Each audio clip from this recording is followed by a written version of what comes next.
What's up, YouTube? Real Mud Dog here, back again with another video on my 2017 FZ10. All right, so this is obviously I got the bike apart already, and I'm doing the AIS delete with the Graves block off plates. So anyone who's doing this, you need to do the block off plates and delete the AIS before you get it dyno tuned. As far as I know how the AIS works, what's the air injection system, I believe. What it does is it takes air from the airbox, and there's these little butterfly valves ports on top of the head where it allows air to go through these ports, and I believe it injects it on the exhaust stroke of the stroke, and it puts air into the exhaust and allows it to burn. It mixes with the unburnt fuel in the catalytic converter, and it burns cleaner for emissions. I believe that's pretty much like the basic concept of how it works. But you need to delete the AIS before you can do a dyno tune. All right. So this is just some tips. Obviously, I'm not going to show you how to take everything apart. There's videos online that will show you how to do it. This is just for some tips. So we'll fast forward to where you're about to pull the tank off. So you lift the tank off very gently. You lift it up a little tiny bit, and you move it back. You put the bottom of the tank on your seat post right here, where the back of the tank mounts to, and where your seat clips into right here. You rest the back of the tank here. The front of the tank will be elevated up here a little bit. It'll give you enough room to go under the tank and unclip this plug. This is your fuel hose that goes from here, from the tank, up here to your fuel rail. Okay, this is attached to a little plastic clip. You do not want to pull on this because it will break the clip on the bottom of the tank. That's very important. Also, this is your fuel sending unit harness. This goes into the fuel sending unit right next to where this plugs in. Both these have to be taken out before you lift the tank too high. Okay, it's going to be a tight squeeze to get in there, but you have to remove these first. And this little clip right here, how this clip works is you pull this tab down, and then it pulls right off. Very easy, very easy. Then when you put it back on, you push this white thing in, it clips in, locks in, and then you're good to go. So those two things have to come off the bottom of the tank. There's two more things that have to come off the bottom of the tank. These two hoses sit on the tank just like this, on the bottom of the tank. I'm assuming one is a overflow and one is a ventilating system of some sort. Probably just your vent, your air vent, and this is a overflow, whichever one. Mark one of them so you know which side each goes to. Make it easy on yourself. So those are out of the way. These are a bitch to get off. If you've never taken your tank off before, these are going to be stuck on there pretty good. You got to get pliers in there, work them back and forth, get a screwdriver, try and pry it down, and eventually they will both come off. But they're a bitch because they'll be tight. They run down the side of the bike, down there, but they're a bitch to get off. So it's going to take you a little while to work that off. Once all four of those things are off, you can then pull the tank off completely. Then you come to your airbox. This is just the lid. This is going to be on here like so. You undo all the screws around the sides. There's one screw in the center right here. Pull this rubber plug out. Undo that screw. Top of your airbox comes off. Done. Obviously, this is the stock filter right here. I went with a BMC upgraded air filter. So that's there. So then you're going to see this in here. This is your these are your velocity stacks for your throttle bodies, all right? I just have a rag in there, so nothing got in there. You undo, there's hex heads here and two hex heads here. You undo those. There's a couple other bolts. I think there's one other bolt on the front of this thing right here up top. Take that out. And then this whole thing pops out. You can take your air intake out too. This sits in there. Just to show you, there are 3 tabs on this the filter, the air filter. They slide down in here. Don't put it over like this and just rest the filter on top like this. That's incorrect. These 3 tabs have to be down inside before this goes back in, because that's the incorrect way. All right. Once you pull this out, you'll have your lower tube, which goes right here. That sits in the frame. This is actually your intake port. These side ducts are completely fake. If you didn't know, they don't do anything. There's just electronics hidden inside them. This is your actual intake port through the center of the frame. It comes in the front of the bike. This goes here. This has a sensor on it on the bottom. You unclip the sensor, you undo one bolt, pull this out. There you go. Then you have, that's when you're looking at this right here. Hold on, let me get you a light real quick. All right, so there's one plate right there. The Graves plates are already in. There's one Graves plate right there. There's one Graves plate right there. All right, those two, they go inside there. Those are where the ports are for the AIS system. I'll show you the AIS system right now, but those are the plates installed.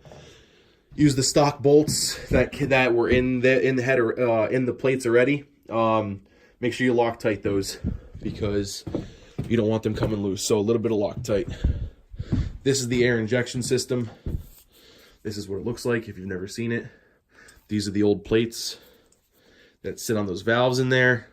Those little air valves that sit downside there. This is where the air comes through into the head. All right, and this comes off your air box. I'll give you a trick on this and one. Actually, you know what? All right, so your stock system sits in there, something like this, a little bit lower, but this is what it looks like. All right, so you have one plug, which is that little white clip right there. That gets undone. Undo this clip. This hose goes up to your air box. You're not going to be using this anymore. So this whole thing comes out. Now it's deleted. You put your new plates in. You're done. But when you're putting your air box back in with the kit that you get for the delete, the AIS delete, it comes with this little rubber nub.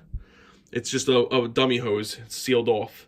That goes on the bottom of your air box. That's got to be installed because it can't be pulling air out of there. It won't have the right air in the air box, and you'll throw a code. So that has to get blocked off right there. Now some kits do come with a dummy clip that goes in the clip for the AIS. My Graves kit didn't come with it. Don't know why. I already have that tuned out in my tune already. But if you don't have it tuned out, it's not a big deal. It will throw a code. But when you get it dynoed, they can tune that right out, so it's not a problem. So I'm doing this obviously because the bike's getting dynoed soon. It's February 10th. I got at least 2-3 months before I'm riding, or 2 months before I'm riding. So this is all getting done now. I'm doing the air filter, the block off plates, did that. They're in now, obviously. I'm going to be doing some paint work on the bike, some more accents. The rims are getting powder coated. The chartreuse is going. I got a brand new set of Michelin Pilot RSs. They're going on it. I'm going to try those out, see how they are. Even though I was very impressed with the stock B20s, the Bridgestone or R20s, whatever the hell they are, the B20s. I'm sorry, it's the S20Rs. The Bridgestone S20Rs are stock on this. They're going, they're done. They have 4,800 miles on them. They're shot, but they were a good tire for stock. But the Pilot RSs are going on. So we'll see how that goes. But be careful when you're taking all the stuff off. Got rags protecting the paint, the plastics. Some paper towels here. No big deal. So on this side of the bike, I went a little overboard. I was curious what were inside these ducts. So I started taking the ducts apart. I wouldn't recommend doing it. There's a lot of small pieces in here. It's a pain in the ass. Don't even try it. Leave the ducts on the side. Don't touch it. Unless you're doing a full paint job where you have to remove these side fairings and yada, yada, yada. Don't tear it apart. They're in like 4 different pieces. You got to snap off these grates and get all this electronics out of here in order to get that black tube off your side fairing right here. It's a nightmare. Don't even try doing it. It's unless you're painting the bike. So it's just a lot of work for no reason. I was just curious and wanted to see the setup inside there. So now I'm gonna have to deal with putting that back together. But so that's it so far. This is what it should look like mid job. As soon as your block off plates are installed, now you can rebuild from here. So this is what you got. Obviously, do some cleaning up while you're in here. Make sure it's all nice. No dirt. And before you put the air box back on, make sure you blast your air hose in here. Get some compressed air. Blow these out. Any dust or anything. You don't want anything on the throttle bodies. And do not push the butterfly valves because they are motor actuated and you will burn the teeth up on the motor. All right? So do not operate these butterfly valves with everything off. There's no reason to. You don't need to. Don't do it. All right? So just make sure you clean these out. Nothing drops in here. If something drops in here, get a little magnet, pull your bolt out, whatever it is. Do not let anything get in these ports, because that goes straight down. Those are throttle bodies into your head. So you do not want dirt in there. So make sure it stays clean. Don't drop anything in there. And then the rebuild process is the same way. Just going back opposite of what you were doing. Put everything back in. Make sure everything's right, the right way. Bolts are torqued down. Whatever you got to do. Make sure it's done right. Clean job. Get it back to stock. And get it to the dyno tuner. Get some dynos done. If you guys already have this done, post in the video, comment, like, subscribe. I'm going to be doing some more work on this. But if you guys have any questions, comment. I'll try to answer them to the best of my ability. I'm not a professional, but I do work on some bikes, and I like toying around. So if you guys are doing this upgrade, let me know. It's a great thing to do. Get that air system out of there with the dyno tune. I mean, I have my bike flash tuned already. It's a base tune, but this will allow you to do your dyno tune in, probably get another 3 to 4 horse out of a specific dyno to your bike. So I'm looking for that extra 3 to 4 horse, and to make sure that it's running completely properly like it should, because every bike is different. You don't really want to keep running on someone else's tune. So it's good to get it dynoed as much as possible. Plus, I'm upgrading the intake. So once you do the filter, got to get dynoed again. Got to get dialed in, because I mean, people do this all the time, but it's not good for the bike running the aftermarket air filter, running more air through the bike. It's not tuned for that. So you got to get it tuned. All right. Take it easy. I'll see you guys in the next video. Peace.